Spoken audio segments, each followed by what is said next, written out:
Assalamualaikum warahmatullahi wabarakatuh.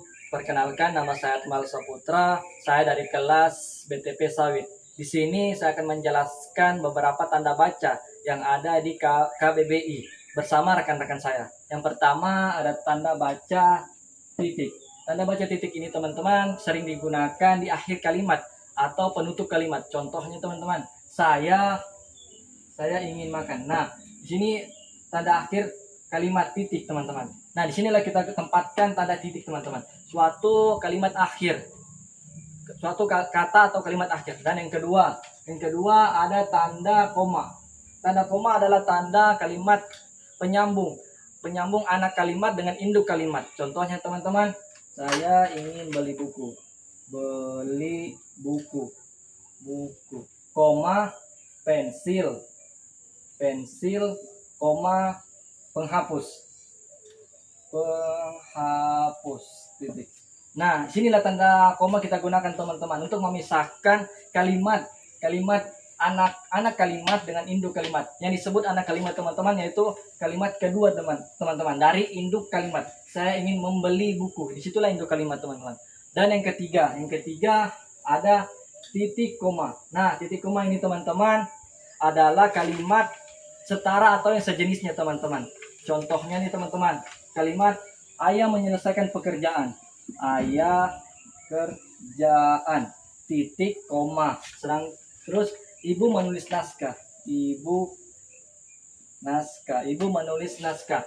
Nah, yang disebut tanda titik koma itu teman-teman kita gunakan di sini teman-teman, yaitu kalimat setara atau sejenis. Setara yang sejenis dibilang di sini teman-teman yaitu seperti kata atau kegiatan kata tersebut, seperti ayah menyelesaikan pekerjaan. Di sini ada kegiatan ayah menyelesaikan kegiatan dan ibu menulis naskah. Dan di sini juga kalimat yang setara dan sejenis, ibu menyelesaikan naskah.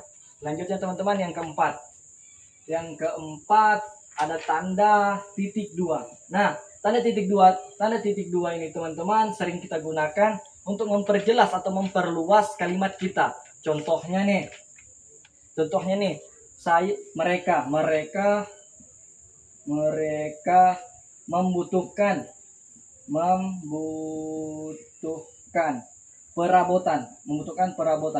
perabotan titik dua, sapu, pel dan ember.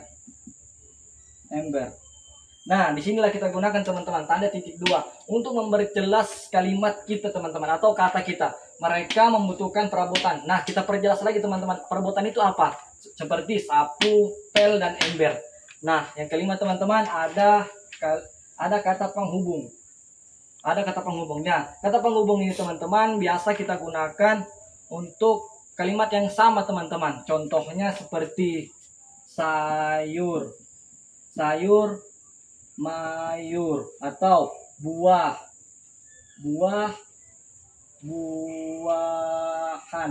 Nah, di sini kata penghubung itu teman-teman adalah kata untuk suatu kalimat yang sama teman-teman. Suatu kalimat yang sama seperti sayur, mayur. Sayur kata penghubungnya mayur. Terus buah kata penghubungnya buah-buahan. Bisa juga teman-teman kata penghubungnya teman-teman. Bisa juga kita gunakan teman-teman kata penghubung ini untuk suatu kalimat akhir kertas seperti Nah, di sini kertas full teman-teman. Bisa kita pakai kata penghubung memerlukan, lukan. Nah, disitulah kita bisa gunakan juga kata penghubung teman-teman. Baik, mungkin ini bisa saya bawakan teman-teman tentang 5 kalimat kata penghubung yang ada di KBBI. Selanjutnya akan disampaikan dengan rekan-rekan saya. Baik, terima kasih. Wassalamualaikum warahmatullahi wabarakatuh. Perkenalkan, nama saya Rahmat Riko Adriano dari Prodi Budidaya Tanaman Perkebunan, khusus kelapa sawit. Baiklah, di sini saya akan melanjutkan penjelasan dari rekan saya, Akmal Saputra, ya, tentang tanda baca yang ada di dalam KBBI.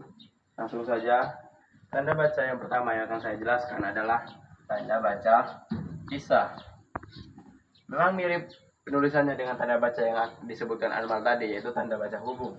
Tetapi dalam penulisannya, tanda baca pisah lebih panjang daripada tanda baca hubung. Tanda baca hubung juga digunakan untuk menyelipkan suatu kalimat atau suatu makna dalam sebuah kata-kata. Contohnya 2020 sampai 2022. Di sini kita bisa tahu kalau tanda baca pisah berada di antara 2020 dan 2022 yang bermakna 2020 sampai 2022. Artinya tanda baca pisah bermakna untuk kata sampai. Lalu untuk tanda baca berikutnya yaitu tanda baca tanya. Siapa sih yang nggak tahu tanda baca tanya? Seringkali kita lihat tanda baca tanya digunakan untuk kalimat tanya. Seperti contohnya di sini kita bisa lihat ini adalah kalimat tanya langsung yang menggunakan tanda baca tanya. Tapi ada juga kalimat tanya yang tidak langsung, yang tidak menggunakan tanda tanya. Seperti kamu tinggal di mana? Ini kalimat tanya tidak langsung, tapi tidak menggunakan kata tanda baca tanya. Baiklah, untuk tanda baca ketiga, tanda seru.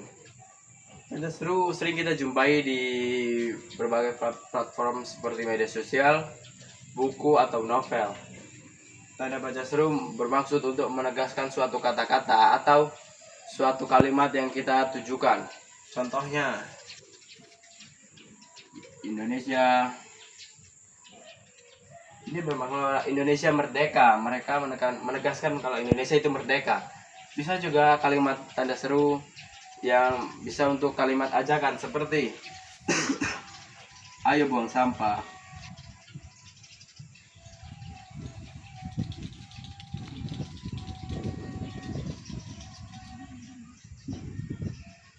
Pada tempatnya.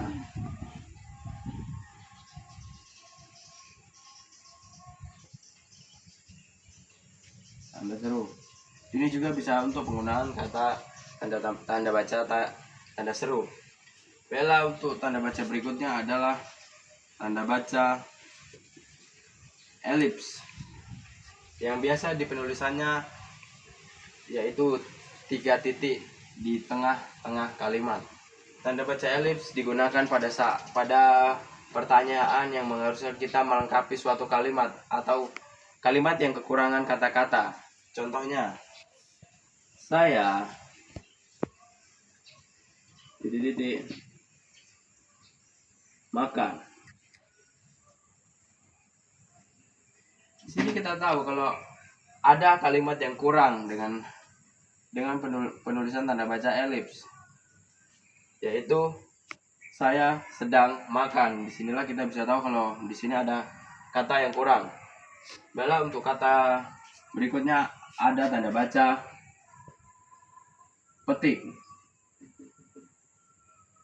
Tanda baca petik sering kita temui di kehidupan sehari-hari. Tanda petik juga biasanya digunakan untuk seseorang untuk merujukan sesuatu atau menegaskan kata-kata, bisa juga untuk menyebutkan sesuatu. Contohnya seperti ini.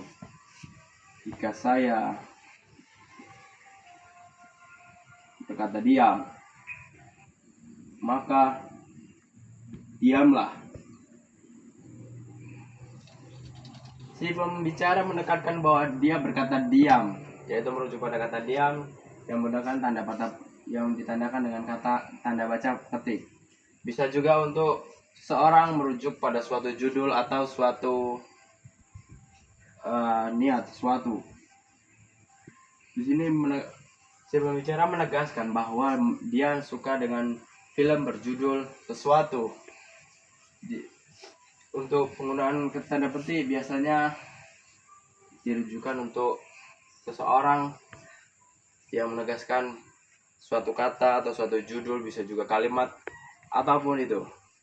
Baiklah, sekian materi yang saya sampaikan dan akan dilanjutkan oleh rekan saya yang berikutnya. Terima kasih. Wassalamualaikum warahmatullahi wabarakatuh. Assalamualaikum warahmatullahi wabarakatuh. Perkenalkan, nama saya M. Akbar Helengga Raditya. Saya berasal dari Prodi BTP Sawit. Nah, di sini saya akan melanjutkan dari teman saya tadi yang bernama Rahmat Iko. Nah, di sini saya akan menjelaskan tentang tanda yang sering kita gunakan. Tanda pertama yang saya akan jelaskan adalah tanda petik tunggal. Tanda petik tunggal adalah tanda baca yang berfungsi untuk mengepit petikan yang terdapat di dalam petikan lain atau untuk menjelaskan arti terjemahan dari suatu kata atau ungkapan. Contoh yang sering kita temui dalam penggunaan tanda petik adalah seperti DK. Nah, ini adalah contoh penggunaan tanda petik tunggal menjelaskan arti sebuah istilah dari merdeka. Nah, selanjutnya penggunaan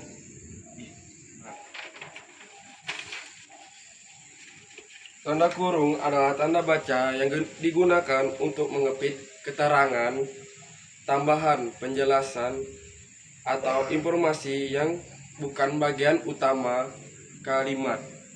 Contoh yang sering kita ketemui seperti I. Nah, di sini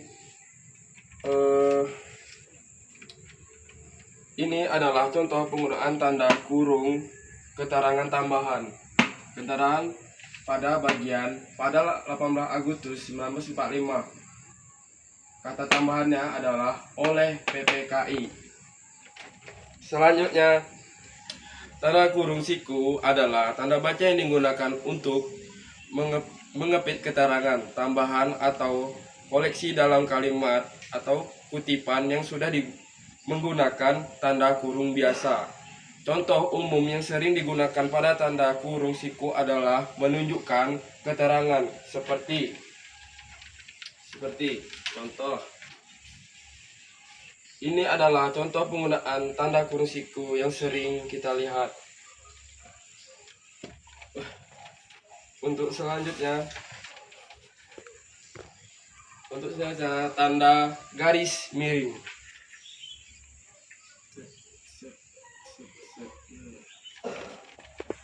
Tanda garis miring biasanya digunakan untuk memisahkan pilihan kata, menulis tanggal atau menggantikan kata per dalam satuan. Contoh yang sering kita jumpai dalam menggunakan tanda garis miring seperti memisahkan pilihan kata. Contoh.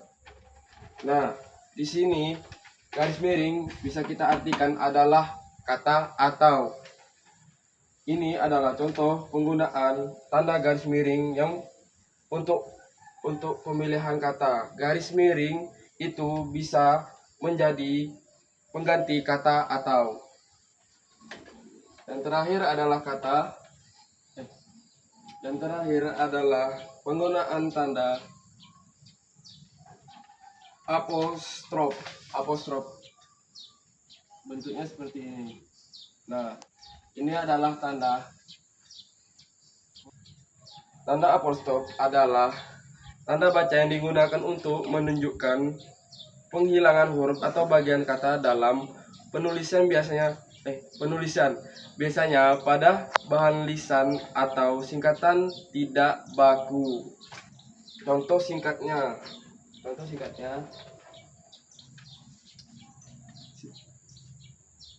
kan, dari kata akan. Nah, contoh lagi, ku, dari kata aku, ku. Contoh lagi seperti bukuku,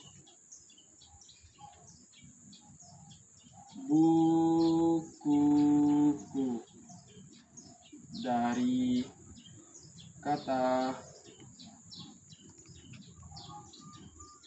bukuku.